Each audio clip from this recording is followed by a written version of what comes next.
The night my marriage died, and I finally woke up. Reddit story. I used to believe every marriage had storms, but I didn't know mine was already sinking while I was still busy patching the holes.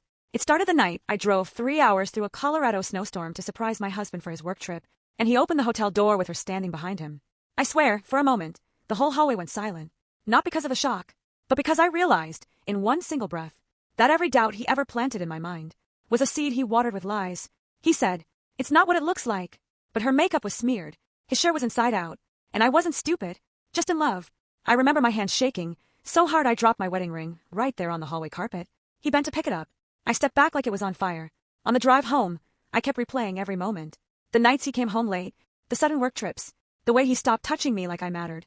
And the worst part wasn't losing him. It was realizing he'd been gone a long time, and I was the last one to know. 4 weeks, I moved through life like someone had turned the brightness all the way down. I couldn't eat, couldn't sleep. I even stopped going to my favorite cafe in Boulder because the barista would ask, "How are you?" And I didn't have the strength to lie. One night, sitting on my kitchen floor, I broke. Really broke. The kind of crying where you grip your own chest because you're afraid your heart might actually fall out. And then, this sounds strange, I noticed something. My daughter's handwriting on a sticky note on the fridge. "Mom, don't forget your light." I remembered writing something like that for her when she was scared of the dark.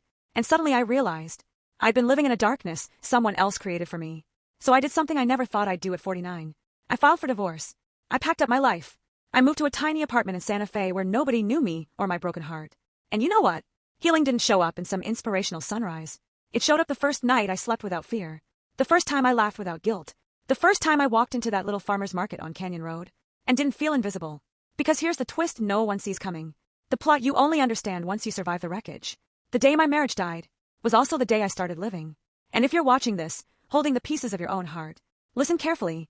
You're not at the end. You're at the turning point. And the version of you that's coming next, she's the one he never wanted you to meet. The one who doesn't break when someone else betrays her.